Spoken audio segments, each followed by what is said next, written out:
Assalamualaikum warahmatullahi wabarakatuh. Yang terhormat Ibu Dwi Purbawati MPD selaku dosen pengampun mata kuliah analisis fisiologi anak dan teman-teman yang saya banggakan.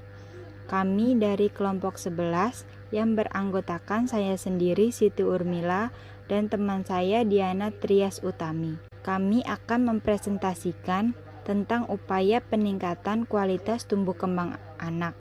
Bab pembahasan. Yang pertama, pengertian pertumbuhan dan perkembangan. Yang kedua, faktor yang mempengaruhi tumbuh kembang anak. Yang ketiga, kebutuhan dasar tumbuh kembang anak. Yang keempat, tahapan tumbuh kembang anak. Yang kelima, upaya peningkatan kualitas tumbuh kembang anak. Pengertian pertumbuhan dan perkembangan. Pertumbuhan berkaitan dengan masalah perubahan dalam besar, jumlah atau ukuran, yang bisa diukur dengan ukuran berat seperti gram, kilogram, dan ukuran panjang seperti sentimeter dan meter.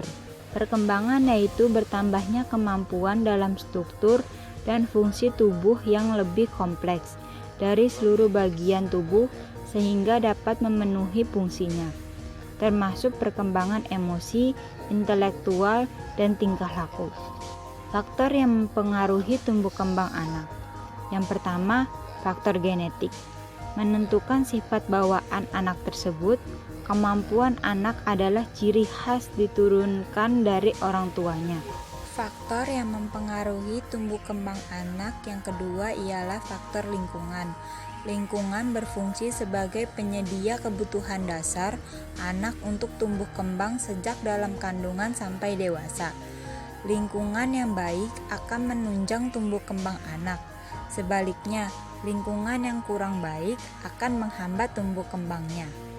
Kebutuhan dasar tumbuh kembang anak.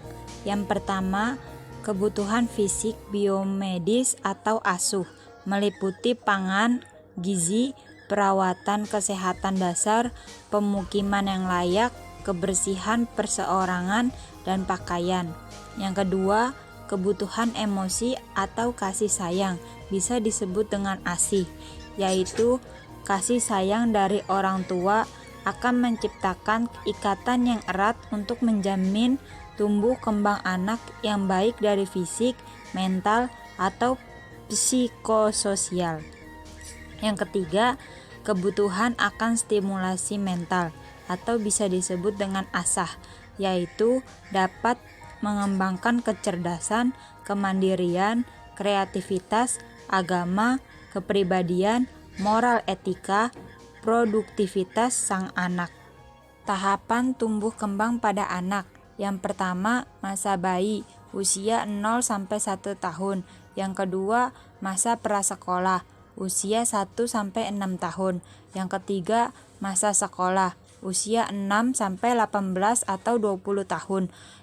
Yang keempat, masa praremaja, usia 6-8 atau 10 tahun. Masa remaja, 8 atau 10 sampai dengan 18 atau 20 tahun. Upaya untuk meningkatkan kualitas tumbuh kembang anak memiliki beberapa faktor, diantaranya yaitu faktor pralahir. Supaya janin di kandungan tumbuh dengan baik dan terhindar dari masalah pada janinnya, perlu mendapatkan perhatian, yaitu pertama, gizi ibu pada saat hamil. Ibu hamil itu dianjurkan untuk meningkatkan kalori makanan dengan tambahan sekitar 1 porsi lebih banyak daripada sebelum hamil. Dan makanan itu mengandung gizi lengkap serta vitamin agar ibu tidak menderita anemia yang akan berpengaruh pada janinnya. Yang kedua yaitu penyakit pada ibu. Semua penyakit berat yang diderita oleh ibu saat hamil dapat mengakibatkan keguguran, lahir mati, bahkan berat badan bayi rendah, dan juga dapat menyebabkan infeksi pada janin, gangguan pertumbuhan janin, dan cacat bawaan.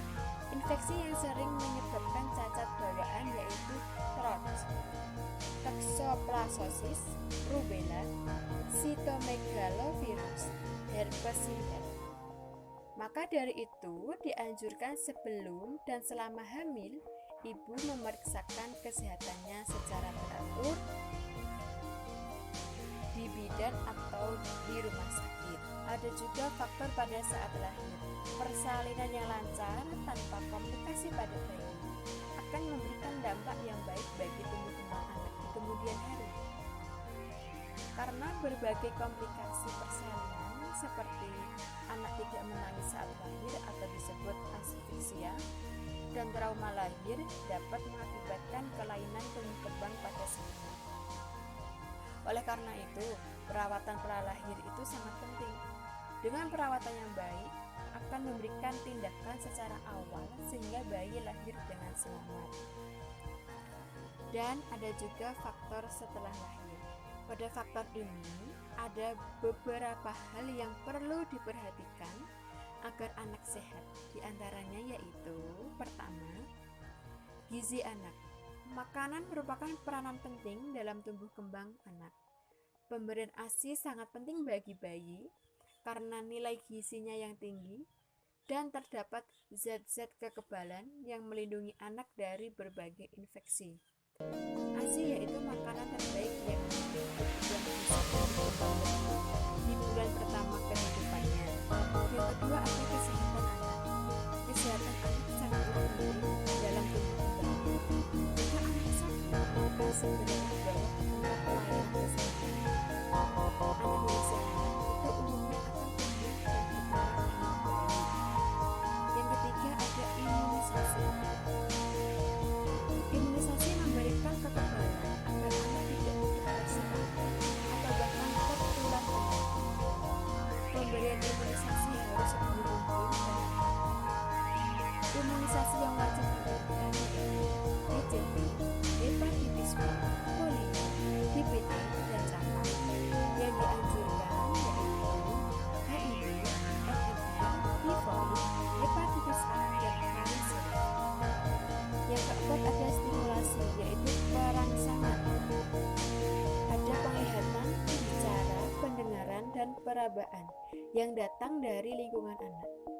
Anak mendapat stimulasi yang terarah agar lebih cepat berkembang dibandingkan anak yang kurang bahkan tidak mendapat stimulasi. Yang kelima ada perumahan. Perumahan yang layak bagi anak yaitu adanya ventilasi dan pencahayaan yang cukup dan menjamin keselamatan serta kesehatan para penghuninya. Yang keenam ada sanitasi lingkungan. Kebersihan yang baik dari pepohonan maupun lingkungan memegang peranan yang penting dalam tumbuh kembang anak. Kebersihan yang baik dan bersih dapat mencegah terjadinya penyakit seperti penyakit kulit, diare, saluran pernapasan, demam berdarah, dan lain sebagainya. Yang ketujuh ada keluarga. Dalam suasana keluarga yang damai dan penuh kasih sayang di lingkungan keluarga sangatlah penting dalam tumbuh kembang anak. That's all and thank you. See you. Wassalamualaikum warahmatullahi wabarakatuh.